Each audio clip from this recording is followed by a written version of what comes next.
안녕하세요. 독대소리입니다. 강아지들마다 핥는 이유는 모두 다를 수 있는데요. 많은 이유 중 가장 흔한 경우는 보호자의 관심과 사랑을 얻기 위함이에요. 특히 침대나 소파에 앉아있을 때 강아지가 다가와서 얼굴 쪽을 핥으려고 하는 경우가 많은데요. 많은 신체 부위 중에서 유독 얼굴 쪽을 핥으려고 하는 이유는 얼굴에는 우리가 반려견을 바라봐주는 눈도 있고 말을 걸어주는 입도 있고, 그리고 다른 신체 부위를 핥았을 때보다 얼굴 쪽을 핥았을 때 아무래도 우리가 즉각적으로 반응을 하게 되니까요. 우리 반려견들은 어떻게 해야 보호자님의 반응을 가장 잘 이끌어낼 수 있는지 사람보다 더 잘 알고 있거든요. 그래서 반응을 가장 많이 해주는 공간인 소파와 침대에서 반응을 가장 많이 해주는 얼굴 쪽을 핥으려고 하는 거죠. 그리고 이렇게 뽀뽀를 많이 하면서 보호자의 관심과 사랑을 원한다는 건 그만큼 보호자님을 친밀하게 느끼고 많이 사랑하고 있다는 뜻이기도 하겠죠. 보호자와 거리를 두고 싶거나 불편하다고 느끼는 경우에는 굳이 다가가서 사랑을 원한다고 적극적으로 표현하지는 않을 테니까요. 다만 여기서 주의하실 점은 핥으려고 하는 행동에 너무 집착적인 표현을 보일 때예요. 보호자님이 원치 않는다고 표현을 했음에도 불구하고 쉽게 포기하지 않거나 뽀뽀를 하는 것 외에도 뭔가 기대감이 좌절됐을 때 심하게 낑낑거리거나 보호자님의 신체 부위를 자꾸 깨문다거나 아니면 물건을 물어뜯고 한다던가, 이럴 때는 반려견의 편안한 생활을 위해서 보호자와의 관계 재정립이 필요해요. 이렇게 낑낑거리고 깨물고 물어뜯고 하는 행동이 문제고 잘못되고 이래서라기보다는 반려견이 그런 상황 속에서 너무나 많은 스트레스를 받고 있기 때문이죠. 산책을 많이 시켜주고 많이 놀아준다고 해서 반려견이 스트레스로부터 해방되는 게 아니에요. 그렇게 단순한 동물이 아닙니다. 관심을 끊임없이 요구하는 반려견은요, 정말 애가 타고요, 짜증이 나고요, 그리고 어쩔 때는 화도 납니다. 내가 원하고 있는 걸 만족할 만큼 보호자가 내놓지 않으니까요.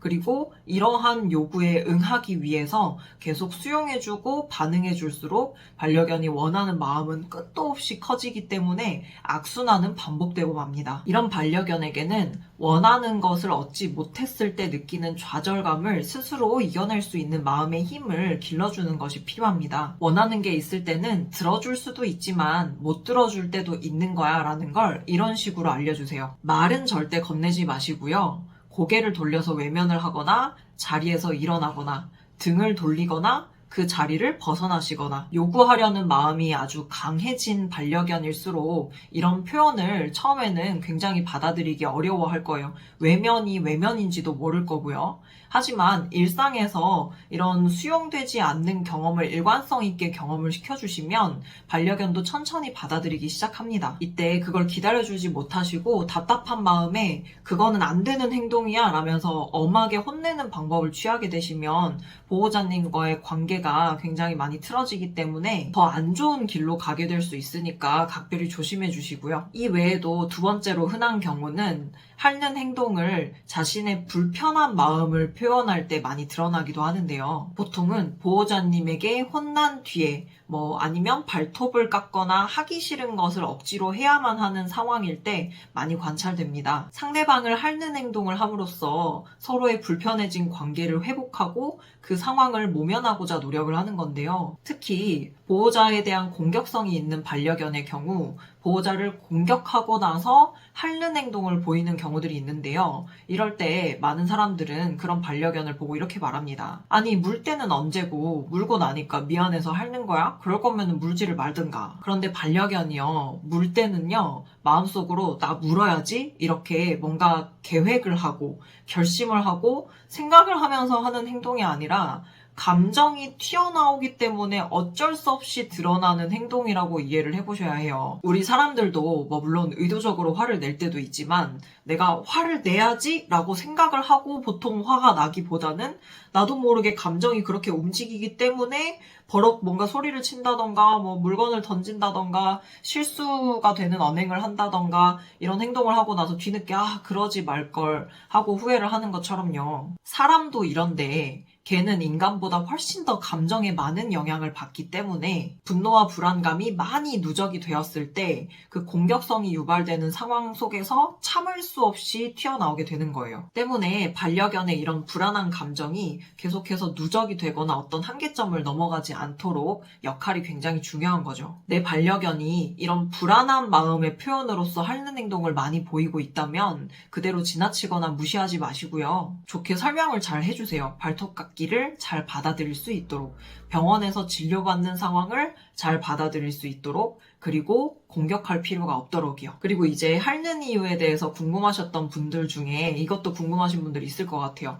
저한테 지금 수업을 받고 있으신 어떤 보호자님이 질문을 해주셨던 부분인데, 강아지가 낯선 사람과 인사를 할 때 손냄새를 맡게 해주려고 손을 이렇게 뻗으면 냄새를 맡으면서 좀 확인을 하다가 손을 핥는 행동을 보이는데 그게 좋아한다는 뜻인가요? 라고 물어보시더라고요. 좋아한다는 뜻인지 말씀드리기 전에 먼저 잠깐 말씀드리고 싶은 거는, 강아지랑 인사할 때 손을 내미는 게 어떤 아이들한테는 괜찮을 수 있지만 사람을 좀 두려워하고 많이 민감한 아이들 같은 경우, 특히 안 좋은 경험이 많은 아이들은 손을 뻗는 행동이 굉장히 위협적이라고 느낄 수 있기 때문에 이게 무조건 좋은 인사법이라고 생각하시는 거를 좀 조심하시는 게 좋을 것 같아요. 다시 돌아와서 그 사람을 좋아하는 게 맞냐라는 질문에 이제 제가 답변을 하기 위해서 그 보호자님께 역질문만 한 10가지는 한 것 같은데요. 인사를 하는 과정이 처음에부터 어떻게 이루어졌는지, 그리고 다른 사람들에 대한 반응은 보통 어떤 편인지, 핥는 행동 외에 다른 관찰 가능한 요소들은 없었는지, 아이가 사람을 확인하려고 할 때 거리는 어느 정도였는지, 확인한 이후의 행동은 어땠는지까지 전부 여쭤본 다음에 답변을 드렸어요.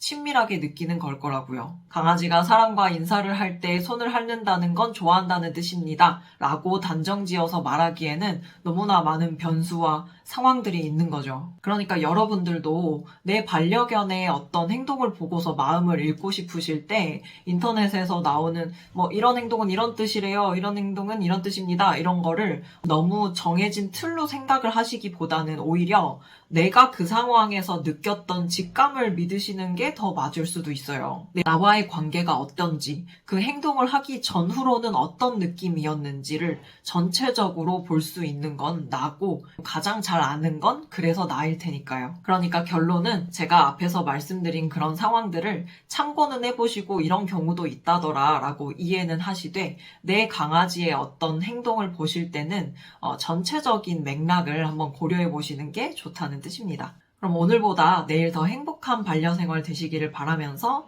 다음 영상에서 또 만나요. 안녕!